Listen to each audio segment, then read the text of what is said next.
Welcome to a Celtic State of Mind. I'm Paul John Dykes, and it's a Monday, which means I'm joined by a Northern Pros, Kevin Graham and Russell Boyce. Welcome back, gentlemen. How are you?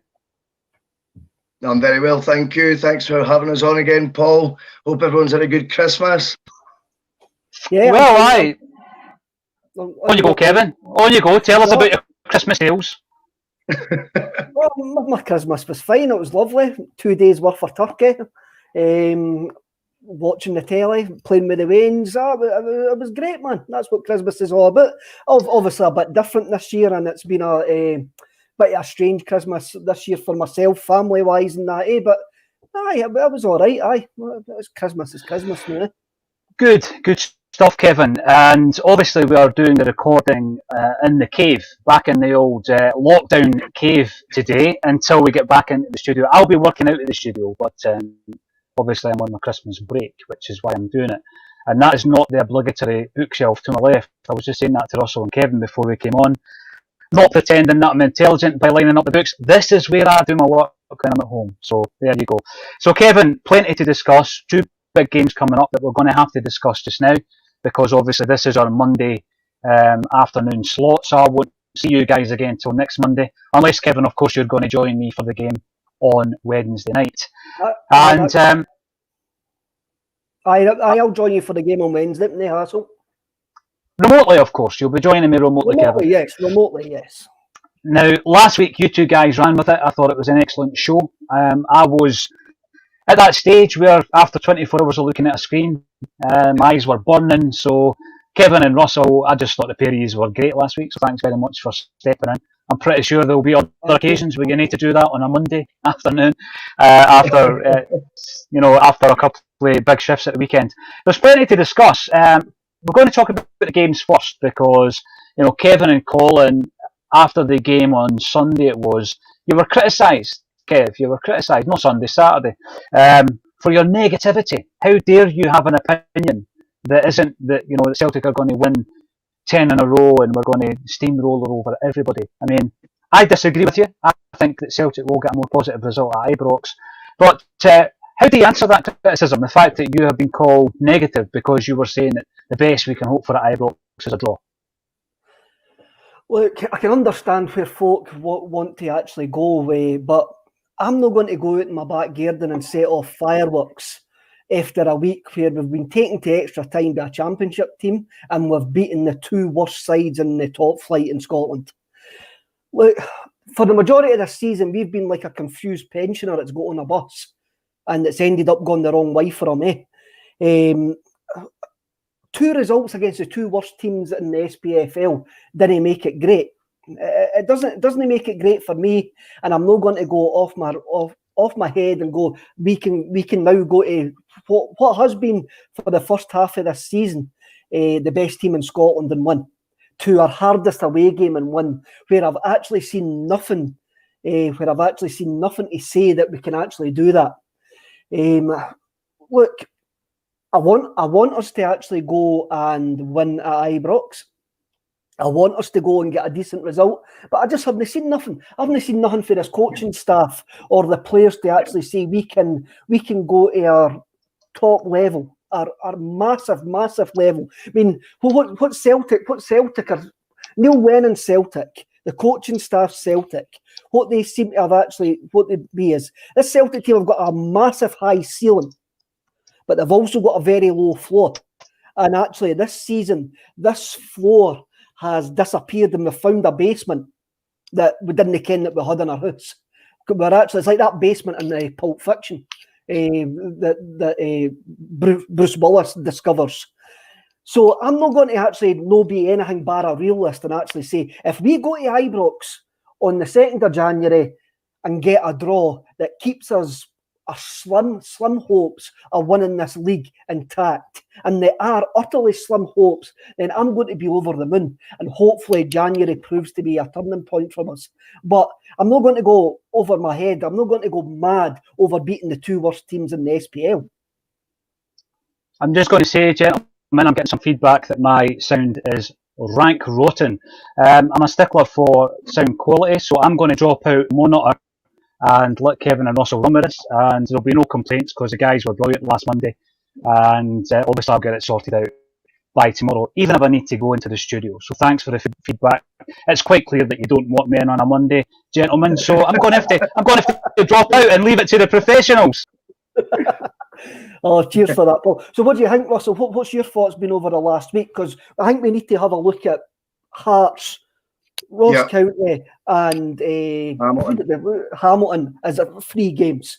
Because I think I take your point about the fact it's a championship club and the 2 worst clubs in the league. What I like to think of in the positive aspect of it is, though, the fact that Lennon seems to be making the changes that we were maybe crying out for earlier on in the season, such as, of course, I think the biggest difference for me has been the introduction of David Turnbull. I think he's been absolutely outstanding since he came in. He's brought a real energy to the midfield, as well as Sorrow. But I just think as a creative force as well, Turnbull's so positive in the way he plays, which I think's seen a real upturn in the performances from Celtic, and I think they're obviously the results. But I also think that the thing that gives me a wee bit more optimism is the other changes he's made as well, such as I like the fact he improvised with Ira at right back, and we touched on that last week. And of course, the main one yesterday was Lee Griffiths and Edward up front together. That is what we really wanted to see at the end of the day. Do you know what I mean? It was, once you've got those 2 up front together, we were desperate last year for the Glasgow Derby to happen. Remember, obviously, the games got cancelled. Literally, it was going to be that weekend, wasn't it? When they stopped the league, it was going. And we were baying for their blood because of this Griffiths and Edward partnership up top. We thought it was going to terrorise them. He has managed to bring that back. He has managed to get them a game already together. There's another one before the game at Ibrox where I think they'll both start again together. And I'm quite optimistic about that. I fully appreciate what you're saying about not getting carried away with the actual opposition we've beaten during these 5 games. And I do get that point. But what I'm feeling a lot more optimistic is about the fact he finally seems to be not just trying to do the same thing over the same old setups. Even the midfield looks different. It looks like a diamond 4 midfield, which I'm not too familiar with us playing before this season as well. So yeah, there seems to be a realisation of the mistakes that have been made before, or there seems to be more of an acceptance that when he needs to change things, change it. Do you know what I mean? Or it could just be the fact if you chuck a hedgehog at a dartboard, it's likely to hit the bullseye, eh? So if you change it that many times, you're sometimes likely to get it right. And look, when you look at the class of the opposition, and I see folk in the comments, and I see folk all the time are saying Rangers are not that good. Well, the Wallstoot Europa League group that we finished bottom. Your Europa League group in the same competition, and we played against 2 quality sides in Lille and AC Milan. And there is probably cause for confidence with spells in both the Lille games and both the Milan games. But the bottom line is, we failed to win any of the 4 games. Yeah. We won the Lille game at Celtic Park, right enough. But we failed.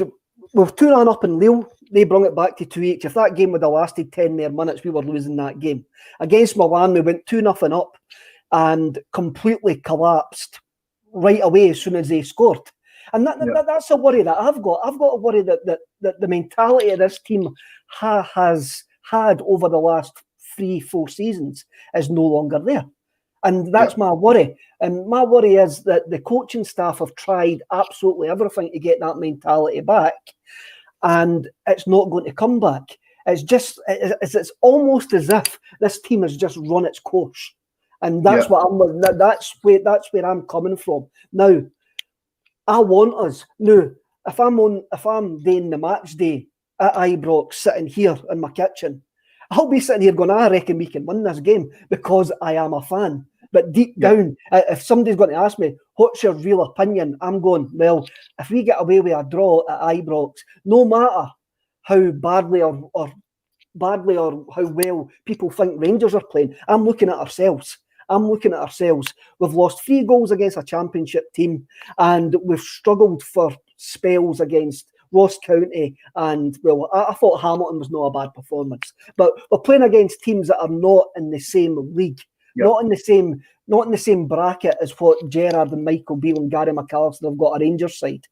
We're coming up against a Dundee United side on Wednesday night, Russell, who have had 3 decent results. in the last 3 games. I actually thought, when I spoke on Saturday, I actually thought that Dundee United had lost that game. I didn't realise they had got a late equaliser when I came on here. But they've had 3 decent results. The Bet Kilmarnock, who are a poor side, actually, having a look at it. But they've drew with Hibs and they drew with a Motherwell side as well. Dundee United are a stuffy, stodgy side who know how to get results. And they're the type of side that we've struggled against this season. No, I totally agree with that, and I understand where you're coming from. Again, for me, it's win or bust. So they've got to simply do it. There is no alternative. I do like to think that, when you get wins, it does bring confidence. And I think the 5 wins in the spin, and I think with the Ibrox game just lurking in the background, I definitely think we will get the result, to be honest with you. I'm always more confident, as I say, with that partnership up front as well, which I'm convinced they will go with again. I thought Eddie looked back to his old self, didn't he, against Hamilton as well. And whether it's Dundee United or you're playing in, the Europa League or the Champions League, if Eddie's on fire, then he can definitely take the defence apart. There's no 2 ways about it. I do understand there's got to be realism involved, because when you've had a season like we have right now, and it's been so negative really so far, so many performances. My biggest worry about, I think, if we fast forward to Ibrox game, is that we do get an early lead there. Because, like you said against Milan, we went to 2-0 up, and then just suddenly, once we concede one, just sort of fold.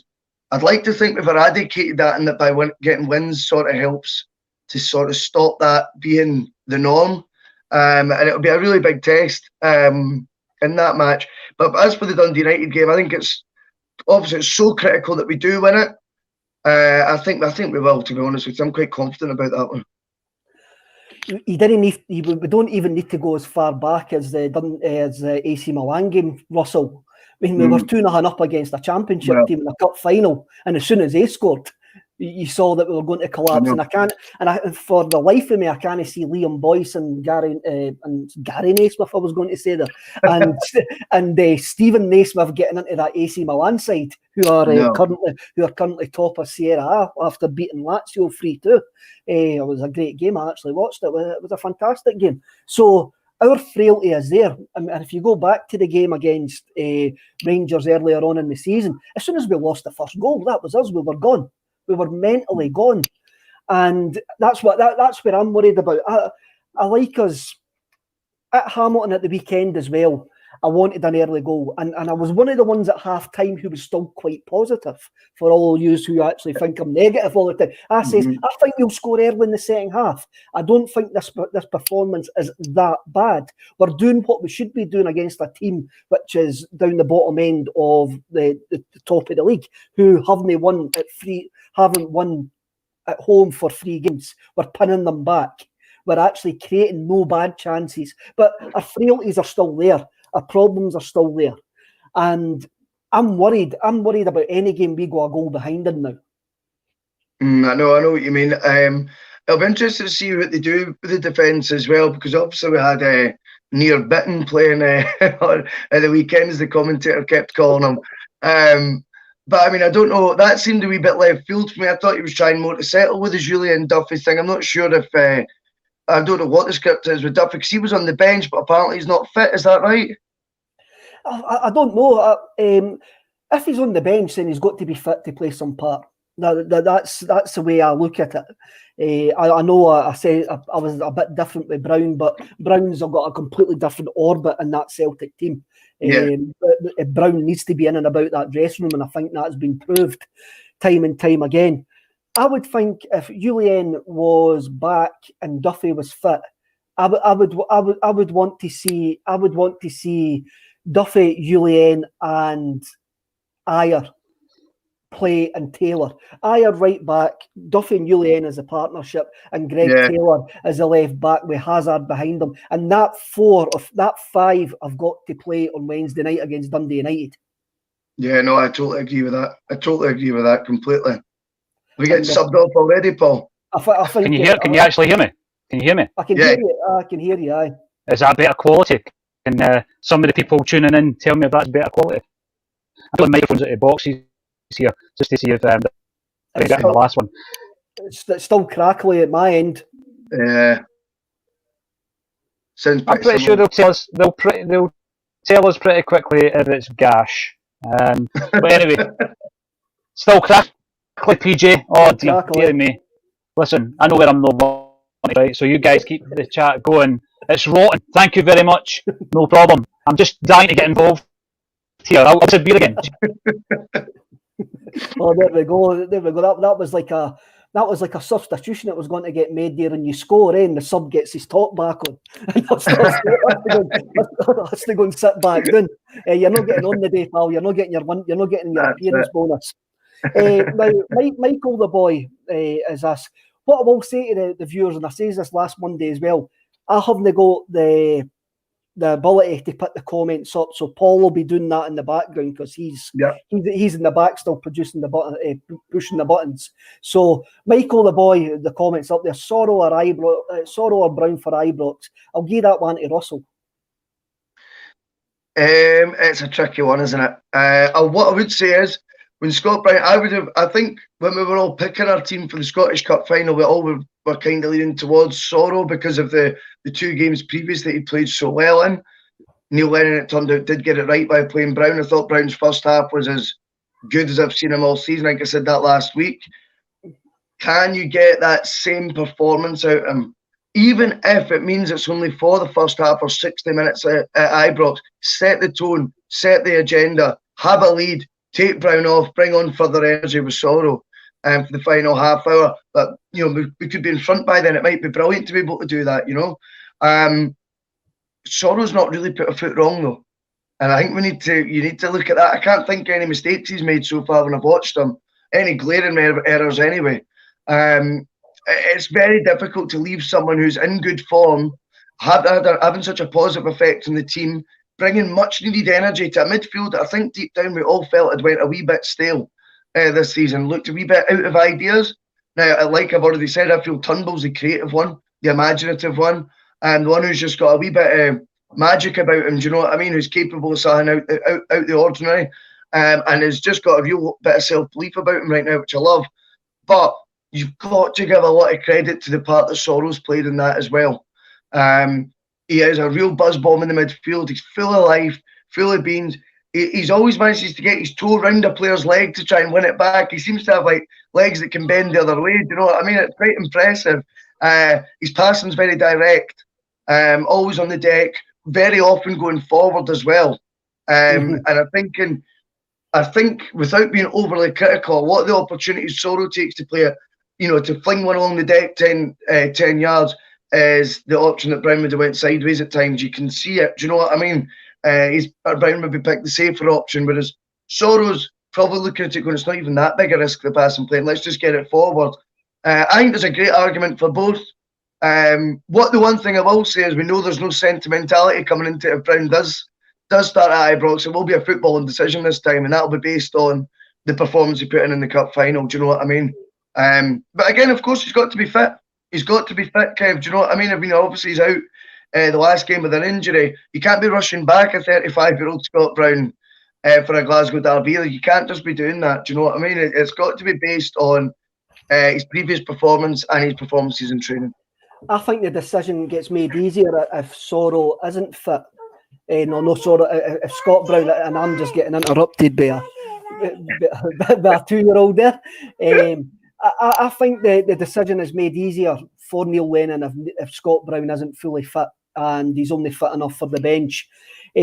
But my problem is, if Scott Brown is fit and you're trying to get Sorrow and Brown in the team, it means either Turnbull or Griffiths drops out for me, because Callum McGregor's not going to drop out. Callum McGregor's either getting moved to that left-hand side, or he's actually getting played further forward in the Turnbull role. But you're losing either Turnbull or Griffiths, and they're the two guys that everybody's been shouting for. So to bring in Brown, I think for me, if he brings in Brown, you're going to lose Griffiths, because I can see Turnbull moving to the left-hand side, and I can see Christie staying on the right-hand side, and Callum McGregor. I can see McGregor moving to the left-hand side and Turnbull and us playing the 4-4-1, the 4-4-1-1 formation. That's what I can see if he's going to bring back in Brown. But I think that you've got the problem there. bringing back in Brown, you're going to, if we are making great strides, like some people want us to say that we are making great strides, then bringing back in Brown knocks that momentum away. Yeah, it's a step back. I get what you're saying there. It's a step back. For me, it's got to be Brown or Sorrow, like the comments said. I think that would be. But I hear what you're saying. If he brings back Brown, he might, on the basis of Sorrow's form. And then if it was to be Griff that dropped out, I would be gutted, because I think he's such a threat. He's the one. He's the player I think that even Rangers fans would accept, puts a wee bit of fear in them. Do you know what I mean right now? And I know right now they'll be in a Gallus train and all that. Do you know what I mean? That's fair enough. We've been there plenty of times. You know what I mean? But I think Griffiths, when he's played, he looks like he's going to score. He has scored most times he's played as well. And I think now he's getting starts under his belt. Him and Eddie, to me, is just a different problem for opposition centre-halves to deal with that they've not faced for Celtic yet. And it's really important that we start with as positive a lineup as we possibly can and don't resort, like you say, to 4-4-1-1s or anything like that. Now, I just think it's win or bust, like I said. You know what I mean? We need to just go for it, have a go, because we tried to be cagey last time out and it was 0 shots on target. It's unacceptable, completely unacceptable. We need to have a go this time. Try and put the fear, try and flip the switch the other way around, and have us setting the pace, setting the tone. That'd be what I'd be looking for. We done that in the game that we won 2-0 at the start of last season. We set the tone in that game and pinned them back. And it wouldn't surprise me to see Neil Lennon and the coaching staff try to do the same. I noticed a couple of people in the comments talking about why wouldn't we drop Ryan Christie?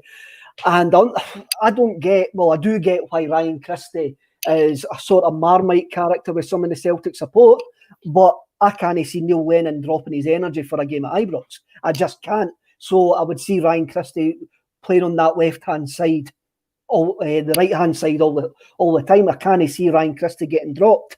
And he does actually create stuff for us. And I think he's got the energy to pin their fullbacks back.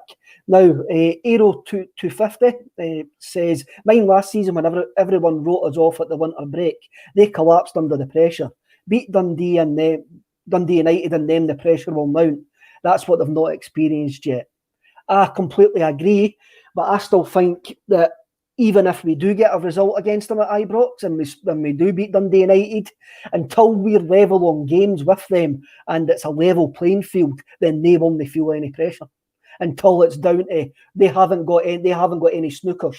Until their snookers have disappeared and we're level with the same amount of games, which have just actually been found out, it won't be in March. Seemingly, we won't be level on the number of games played. It'll be March. So there you go. It's going to be March. But then again, if we go into the period with March, 4 points behind, 7 points behind, into what is the money shot of the season, then I'll be sitting here going, I reckon we can do it. If we go into that point only 7 points behind. Because then it is really squeaky bum time. Then it is down to experience how to see it in. But at this point, there's no pressure on Rangers whatsoever. No, I hear what you're saying, but I'm going to go a wee bit against it, because I think actually since we did start getting a couple of wins, I don't know if it has rocked the boat there a wee bit, and certainly went convincing against Hibs. They were a goal down at home to, was it Dundee United, was it? Motherwell. Parked the bus. And that's been the first time that they've not been convincing 2 games in a row in the league as well. And it does coincide with us going on a win and run. I'm not reading too much into it at this stage, because at the end of the day, if that was their tests, then they have still passed them. But certainly not in the convincing manner that they were slapping teams aside earlier on in the season. And you've got to admit, the only variable is Celtic is now on a win and run again. So I think they can be got at mentally. I think the second half of the season is a huge mental test on both teams' part. Can Celtic find the mental fortitude that they've shown over the last few years to show that unbelievable consistency of winning trophies? Can they still keep that up? Can they go into autopilot, I would almost call it, and that is just go on that 15-game winning run? I think was it 13 last year or 11 after the winter break they did in a row, just knocking teams aside, just off the bat, 11 wins in the spin. If we can put a run together, it'll need to be more than that, by the way. But if we can do a win and run together, 15, 16, that would include beating them on Sunday, it'd be interesting to then contrast and compare with what scores they get alongside that run, because that's what freaked them out last year. Was when we started winning games, those games in a row after winter, they couldn't cope with that. Once we started, I've got to agree with what the comment's saying. I think they've not had that real acid test yet in terms of the pressure being put on by us, and it's time for us to do that now. Do you know what I mean? I think by the time we get to the end of this podcast, Russell, you might actually have me believing that we can win 20 games in a row. You could convert me to a believer, and I'll be screaming for the rooftops, hallelujah, we're going to do it, we're going to do it. So Paul's asking, how do we nullify Tavernier and Barisic? Will Mikey Johnson start to give us that lift that we've missed so much this season? What do you think about that? How do you think? I think it's a good question. I think it's a great question. I think it's the $1 million question about the Rangers fullbacks. I don't spend a lot of time watching Rangers games, but I've watched odd Europa League one. When the pubs are open, we were watching the beer garden on the telly. So you watch the Celtic one, and the Rangers game was on after it happens. But they've got wicked deliveries. There's just no two ways about it. Both Tavernier and Barisic, they're delivering the box. We have to be ready for it. We have to nullify it. When you're looking at Barisic, I think it's obvious. You've already touched on it, Kev. I think we bring in Christopher Ayer at right back. If you've got the right options at centre half, of course. But I don't think Barisic should be having any dramas about facing up to Frimpong again. Frimpong was either instructed not to take him on last time out, or shat the bed, one of the two. I'm not entirely sure which one, but there is no two ways about it. Frimpong looked half the player he normally looks against Bojana Barisic, didn't he? And it was really, really strange to see someone like Frimpong with devastating pace, scared to take his man on. On the flip side of that, Frimpong defensively, as we all know, has his frailties. Can he prevent these balls coming in the box as effectively as someone like Christopher Ayer? The answer is no. On the other side, Tavernier's having the season of his life. It's not just his balls into the box that are the biggest threat. I think we need to be really careful about giving set pieces away around the edge of the box. Firstly, because his crosses are so good and we look so frail for set pieces defending them. Secondly, because he could put one in the top bins, and we know that no one's sold yet on who the first choice goalkeeper at Celtic is yet. So he's a big threat, Tavernier. I think between Greg Taylor and Laxalt, to me, there's not much in it. I think very much like Taylor is in the sorrow bracket, that he's not done anything to deserve to be taken out the team. But Laxalt's very much his equal, I think, at left back. I know Laxalt's perhaps not been as good as what he was when he first joined, but I personally don't think there's much in that one between them. If anything, Laxalt maybe got a wee bit more dig in the tackle than what Taylor does. Although Taylor gives his all, I think Laxalt's maybe just a harder bloke than Taylor is in the tackle, that's all. I don't know. I think maybe Laxalt was just one of those players that you notice more than Greg Taylor, and maybe that's just to do with his look or his energy or how he buzzes about up and down that left touchline. Yeah, but I think Greg Taylor's done well since he's came in. I think Greg Taylor gives us a bit more solidity down that side, which is fun. I would like to see us at one point attempt to put Laxalt in front of him and have a Taylor Laxalt double up there, and that's something Lennon could do at Ibrox. He could actually end up playing Ayer and Frimpong on one side and Taylor and Laxalt on the other, because of that Rangers' biggest strength is also their biggest weakness. When you actually look at it, it is. And as you say, any free kick 30 yards from our goal, the teams have actually got a good chance of scoring the way that we've actually been defending them. So for Wednesday night, I mean, I'm sure the players are in training today, and they're not actually thinking about Ibrox on Saturday. It's a great point with Brian Graham, 67. I worry about the goalkeeper lacking game management. That is something that we have had this season, and we've had it in a lot of games this season. It doesn't matter; it's the big games or the smaller games. We seem to lack game management. I go back to the game at Pittodrie, 3-2 up with 10 minutes to go. You shouldn't actually be drawing that game the way that we drew it as well. Our game management has been poor at times this season, but we have to hope that we get it right. We're not going to sit here and be completely negative. We're not going to sit here and say we want us to lose games, because we don't. None of us want us to lose games. We just want a bit of shows that we can go into Saturday with a bit of positivity. And yes, we've had clean sheets in the last 2 games and that, but we've got to be real who we actually played against. January is a big month. I reckon the next 4 weeks will define this season and the start of next season. What do you think of that? I think the next week. Next week. I think the next week. I really do. I think if we don't get the result, and I understand what Desmond said in the comments about the Dundee United game, we need to think of that first. I only get on a Monday, Desmond. That's the problem. I've got to look at both games that I'm on. But I think, he's right on what he's saying with regards to if we draw and get beat by Dundee United, the whole game's a bogey anyway. The game's a bogey, do you know what I mean? So it doesn't really matter. As I've already said earlier on in the show, I think we will, because we need to, and I think I've still got a wee bit of keeping the faith. I've still got a wee bit of faith that they do have the mentality to win when they need to. And then when it comes to, obviously, when you're trying to think what I was going to say there, I just completely lost my thread. But I think when it comes to the Rangers game, right, if we were to get it, that would be 7 wins in a row. 7 wins in a row, that would be the first time we've done that this season. I think we get 6 earlier this season. I know it was between competitions, but I think if we were to win our next 2 games, that would be 7 wins in a row for the first time this season. And that is why this week is so important. See, I tied it back there. Just managed to tie it back to me. And that is why I think this week is so important, though, because that would set the tone. If we do something that we've not done already yet this season and get 7 wins in a row together, it's a big deal. If we can beat them, it's a big deal. Do you know what I mean? Close that gap a wee bit. Start thinking. I mean, I know people can't count the games in hand, but we will once it becomes 4 points is all the difference is if we win all those games in hand. Suddenly, we stop talking about, if we win them, we don't look like winning them. We'll believe that we will win them, and we will start calling it a 4-point gap to ramp up that pressure right back on the other side. It's all about, as I say, this second half of this season is going to be all about the mental games. It's all about the mental games and who's the battle of the fittest in terms of what they can do up there.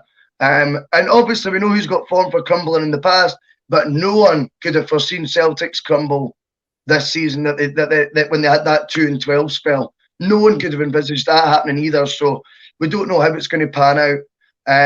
But it's very interesting to see what happens. I'll go back to my comment about the next 4 weeks being massive, or the next 5 weeks being massive. We get into a transfer window, and you talk about the mental state of mind of the club. Paul mentioned earlier, and he's just made a really good point about Taylor. Taylor, 12 appearances, 4 assists this season. Only Christie has more. So, as I say, I sometimes think Laxall looked the busier player and the better player. And I must admit, if you go back and have a look at the games, I thought he was fantastic. But I think he has tailed off over the last couple of weeks. Paul put up a comment earlier on, and it was Roger Mitchell, the former chief executive of the Scottish Premier League, who says that the Italian newspapers are talking about Juventus and AC Milan being in for Eddie. And they are going to for reported 30 million. It's reported 30 million. We can argue about whether he's worth that, whether we'll get that all. But there does seem to be genuine interest for Edouard in January from 2 of the biggest clubs in world football. What would it say to our mental state if we let Edouard go in January? What would that say to the mental state of the club? It's really, really difficult. It's because at the end of the day, Eddie's only really sort of shown, as I said in the last couple of games, that he's remotely back to anything like his old self. The rest of the season has not really been there for Eddie at all. There's 18 months left in his deal. Has he been offered a contract and turned it down? We don't know, really. I would have liked to have thought we'd have offered him a new deal by now, Kev. Do you know what I mean? Usually you don't let players, especially your elite players, your best player, and he is our best player, let's be honest. You don't usually let them get to 18 months left on their contract.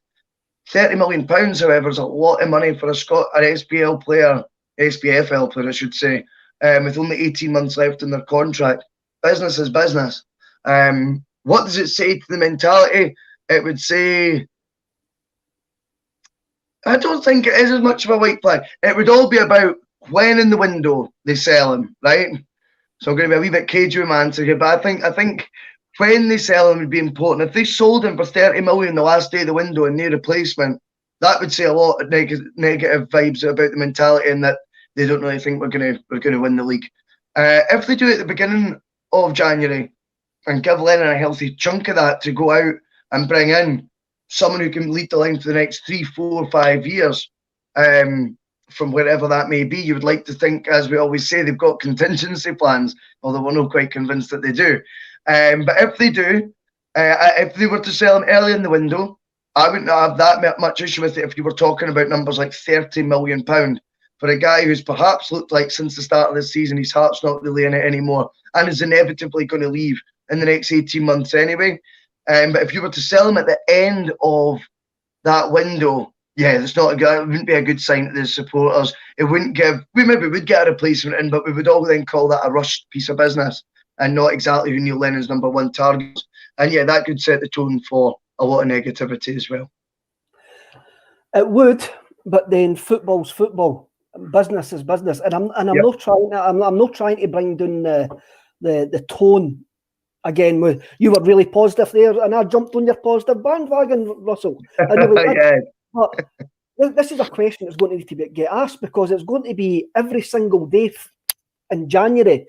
We're either going to get linked with players, or we're going to be linked with players, or players are going to get linked with leaving. And the club recently came out and told the free supporters groups that they wouldn't sell anybody in January. I, for 1 second, do not believe that, because it's really not their call. It really isn't their call if enough money comes in. With the amount of money that we've lost during this pandemic, then if we get a serious offer, and I'm talking about a serious offer, I'm not going to put any figures on what I think a serious offer is. I mean a serious offer. It makes the board go, wow. I reckon Eddie will go. I reckon any of the players will go, because that is football business. What would be the statement for me would be if we didn't reinvest any of that money.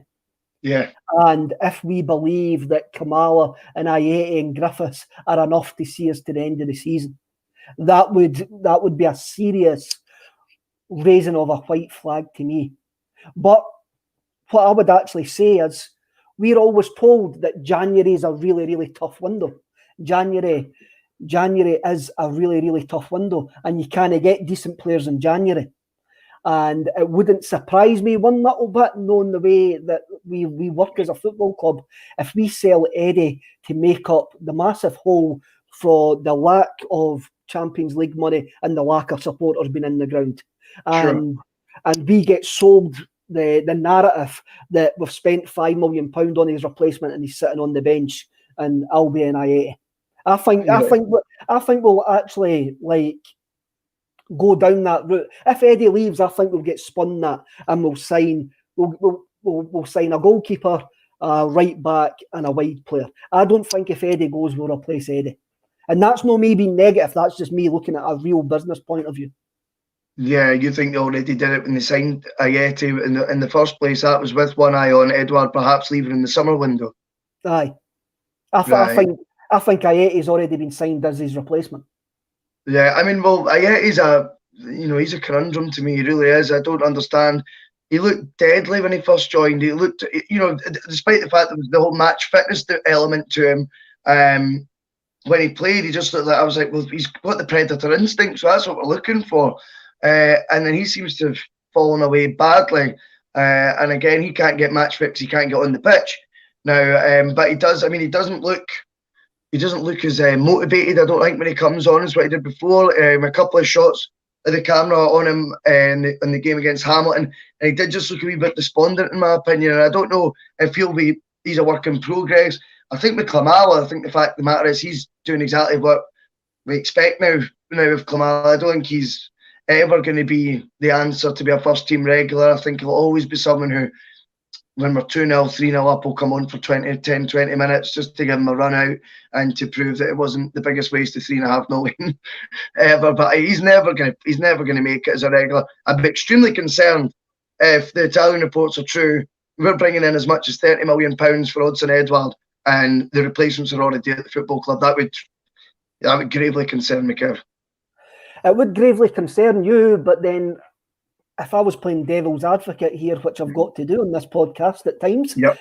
I would actually say then it's a fantastic bit of business because you've had his replacement in the club for 6 months. Of course.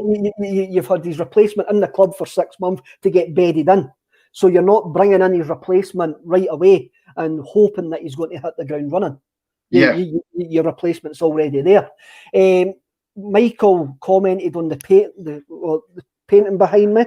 And what I'll actually say, Michael, if you didn't know what the painting is, then go and look up Screamadelica by the Primal Scream and you're in for a fantastic afternoon.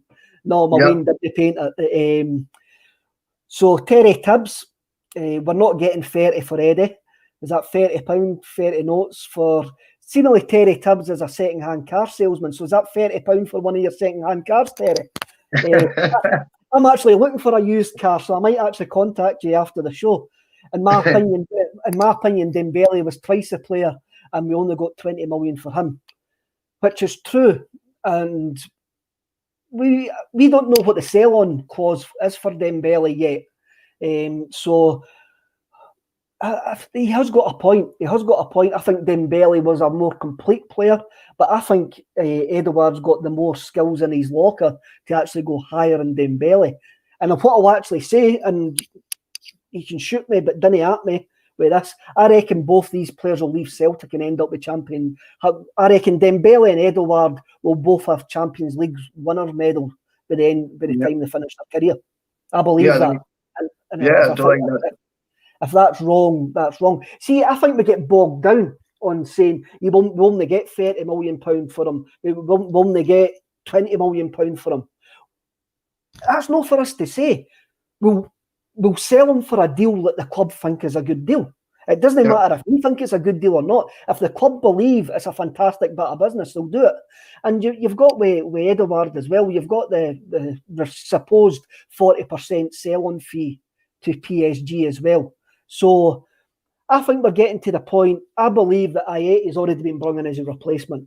And if Eddie stamps his feet loud enough, if a serious bid comes in January and Eddie stamps his feet loud enough in January, it will go in January. Yeah, no, totally, mate. I agree. And I think to pick up on the point about the valuation, it's not always, you need to always remember the circumstance as well when players leave. And I think Dembele's deal was he'd really, pushed to get out of Celtic, and it was at the last minute that he got his move, and that maybe did bring the value down a bit. Such was the desperation on Dembele's part and the upset he was causing to get out towards the end, obviously, and the fact that he'd called Rodgers' bluff a wee bit on it all. I think all led to the fact that his value was maybe slightly depreciated. Also remember as well, Eddie's broke Dembele's France under-21 goals record, so statistically that also inflates your value above what Dembele's would be. Also remember, it's the January transfer window. The January transfer window is notoriously difficult to get the players you want, and you do tend to have to pay over the odds unless it's someone who's not playing a game. Whereas Edouard's never going to be that guy. He's the first name on Celtic's team sheet, going for 10 in a row. I'm going to correct you there, Russell. It's only notoriously difficult for Celtic. It doesn't seem to be difficult for any other teams. Yeah, well, don't get me started. I think there was a list read out on one of these podcasts a couple of weeks ago by one of Paul's guests. I can't remember which one, and he listed all the players we'd signed in January. I'm not going to put everyone through that again, especially because I can't remember them all. But oh wow, it was depressing to hear. I think there was one good signing out of all of them. That was it. But back to the January window. Naturally, if you've got an asset that you're going to be as your best player in the team, and you're going for something as big as 10 in a row, you then, of course, can increase more value on him as well because you don't want to release him. And that is where you start getting numbers like 30 million. And remember as well, we're not coming up with that. That was something that Roger Mitchell said was in the Italian press. So unless they meant 30 million lira, I'm not quite sure that it will be a £30 million bid anyway, to be perfectly honest with you. I know. So Italian press is they've got a rabid sport press and football press across there. So it could just be them firing names. It could just be his agent as well, putting his name out there as well.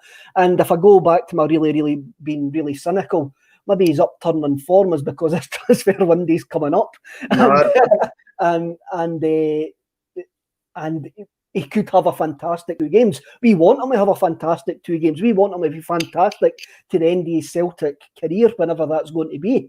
And if he's only turning up because he's got a chance for a move, because that window's now looming up, then we have got to actually benefit for that. We've got a game on Wednesday night.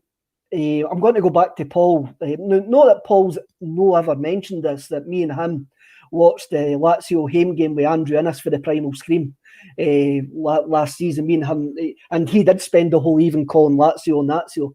He did. So he's a cool guy, and if Andrew's watching, I hope you had a nice Christmas, mate. Game on Wednesday night. Well, it's Wednesday afternoon, bizarrely. 3:00 Wednesday afternoon. Dundee United will be looking to put on a show for the man for me who was Mr. Dundee United, Jim McLean. You're a bit younger than me, Russell. So have you got any memories of Jim McLean's Dundee United, or am I going to need to show my Celtic dad credentials here again? I certainly think you'll remember more about him than I do. All I remember was he was the manager. I think must have been about 2000 off. So it's the famous one where he punches the reporter. He says, "Think I'm going to answer a question like that," and he sort of punched the reporter off here. I can't even remember his name, but that would be my only sort of memory of someone like Jim McLean. It wasn't, unfortunately, my era as such, Kev. You'll remember too much. You'll remember Jim McLean. That Jim McLean interview was more. That was when he sort of became a parody himself. A bit like Brian Clough towards the end, where football had moved on and young players had became prima donnas, and they weren't into selling. They weren't into signing 7-year contracts for 42 quid a week. So me and you are both from the Stirling area. You worked in the Stirling on the Boozer in the Stirling area. So I played in the same. Well, I was at the same boys' club as Duncan Ferguson. So but I remember Ferguson when he played for Dundee United. He didn't have a good word to say about Jim McLean, just because football was changing at that point, and Jim McLean was still giving out YTS £36 a week contracts and expecting the players to sign 4-year contracts at £36 a week. But to get back to peak Jim McLean in the 1980s. I first started going to the football in the 1980s, and Change Days was when Dundee United came to Celtic Park. He didn't expect to beat them. He expected them to come and get a result, because McLean had built a fantastic, tactically astute side. And you look what they've done. They won the league, and they got to the European Cup semi-final the following year against Roma, and they were absolutely cheated out against Roma. Roma bribed the referee, and that's been proved that Roma bribed that referee. They got to a UEFA Cup final, and on the way they bet Borussia Mönchengladbach and Barcelona. And this was a small provincial club.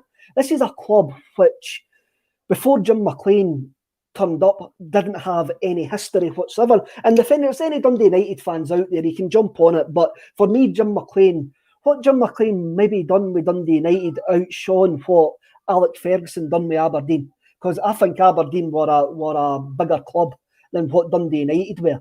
And for Dundee United to do that with Jim McLean is unbelievable. And he was ahead of his time. And I find it quite weird. That the Rangers fans do not like Dundee United for some utterly bizarre reason, when their glory years under Walter Smith were built under Jim McLean. Walter Smith learned everything he knew about football under Jim McLean, because he was Jim McLean's assistant manager. That's right. And For me, Jim McLean's legacy is not the same as Alex Ferguson, because he didn't leave Dundee United. He didn't go when he was considered for the Celtic job in 1983, as Paul's put on the screen there. And also, he was considered for the Rangers job as well. I actually think he got interviewed for the Rangers job before Graham Souness. And wow.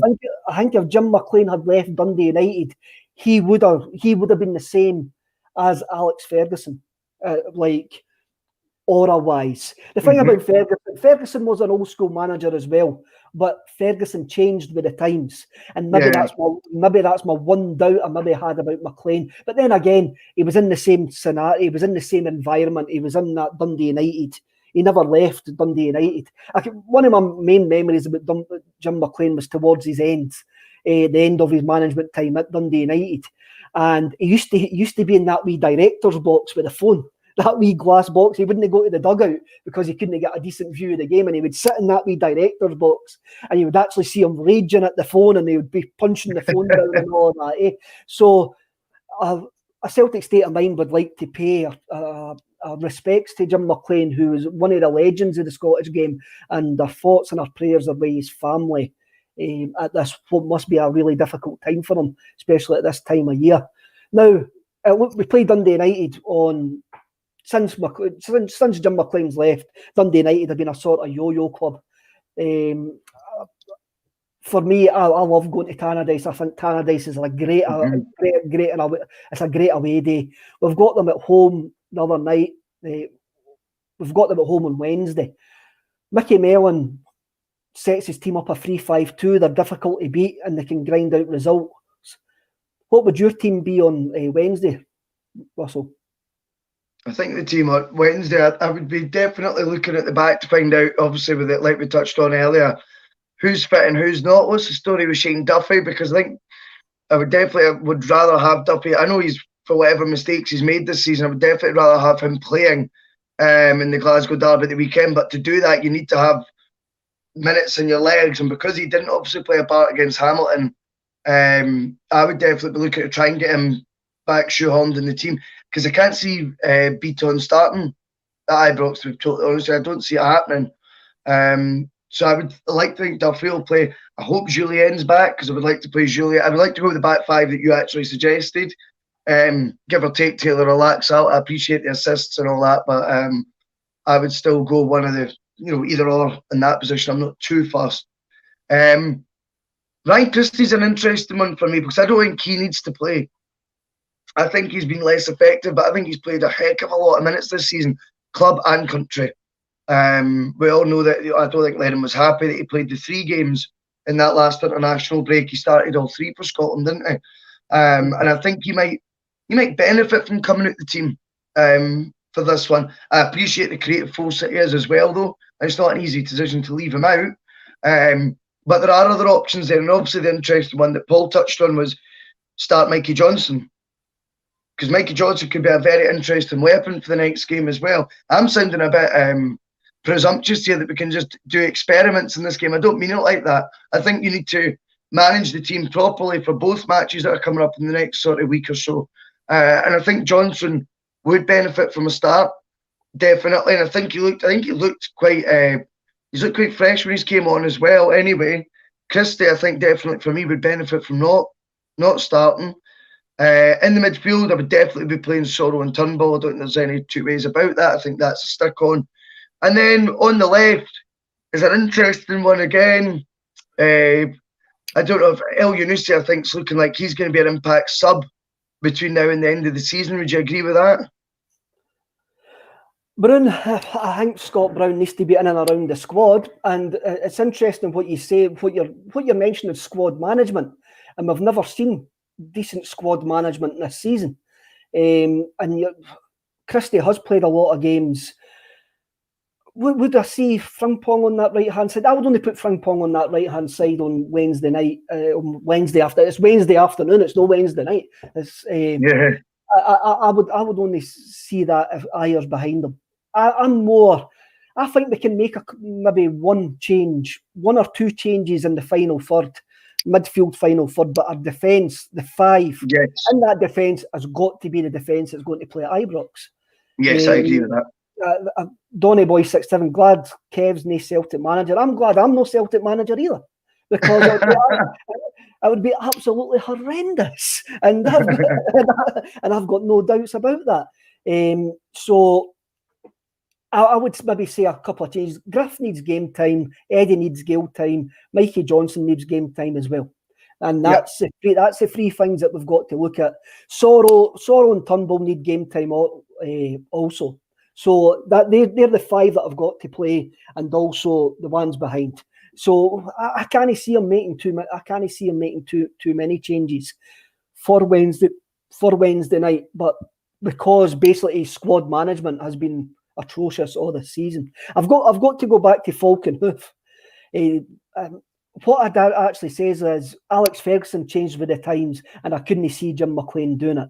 So the Dundee United players took him to court for slavery with the contracts. That's what I mean. Where Russell remembers Jim McLean is where it got into the parody, only an excuse, Jim McLean. So if you can stop commenting on that about your slavery, we actually agree with you. So we can get on with that. Paul's asking, Russell, what has been your Celtic highlight of 2020? It's a nice way to round off the show, isn't it? What the highlight of 2020 has been. It's frustrating because I think winning 9 in a row should be the highlight, but obviously the circumstance that happened and did take the shine off it slightly.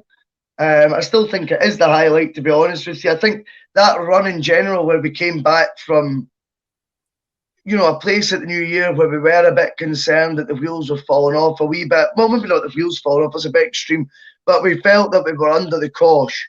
I just thought that resurgence of Celtic in that 11 game winning run was quite inspirational, to be honest with you. I think Lee Griffiths coming into the fold during that spell was probably my highlight of it, because he was proving the doubters wrong yet again. He was inspirational up front with Edward, scored important goals. Obviously got in the ball pointing at Chris Boyd thing, which I loved all that as well. I think that would be my highlight of it. The Scottish Cup win, as I said, this year I didn't enjoy it. I enjoyed it more on Monday, talking about it with you the next day, to be honest with you.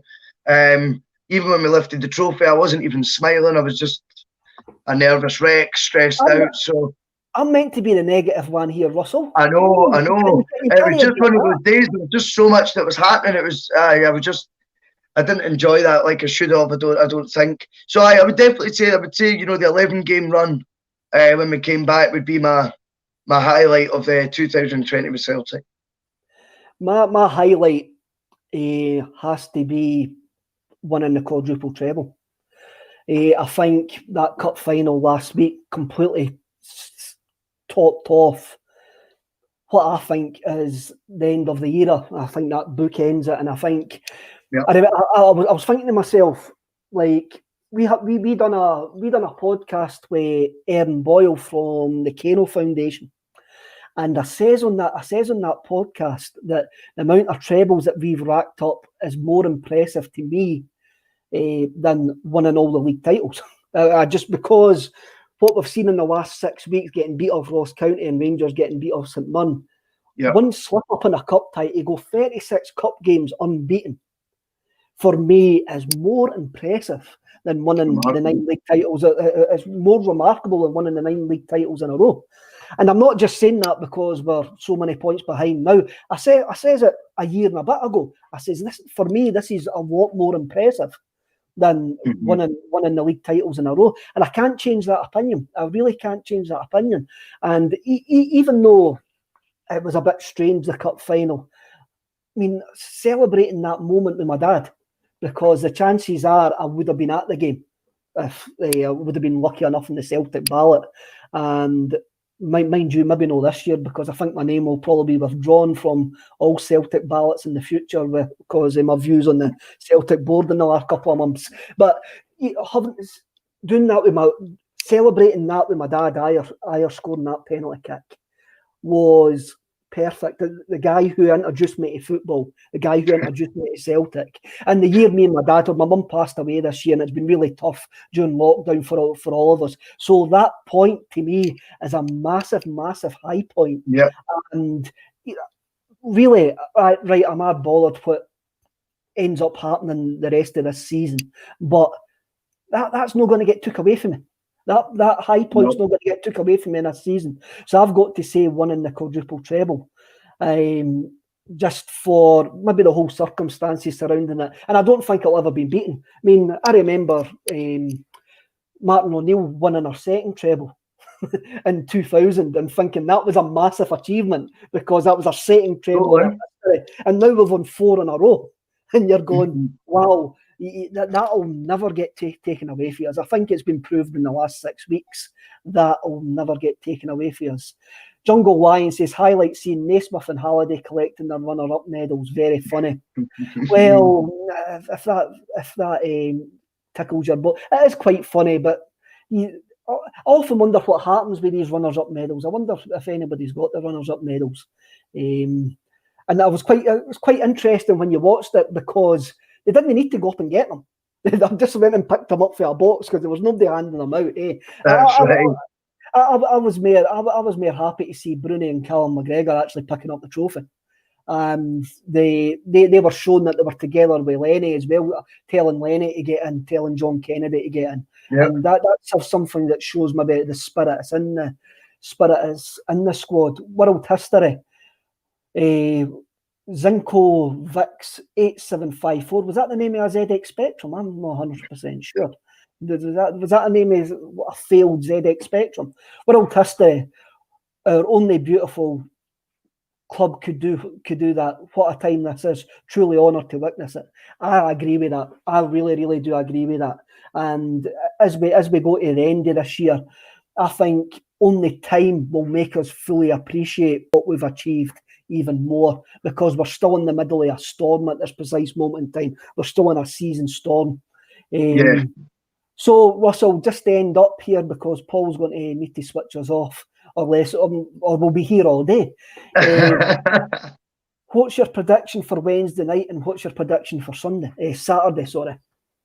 I think the Dundee United match could have some sticky moments. I think it's one that we will get over the line because it's what we do in these moments, and we're going to bring back that magic from this time last year. I'm telling you, they'll win 2-1. Was that the Dundee United game there? Yeah.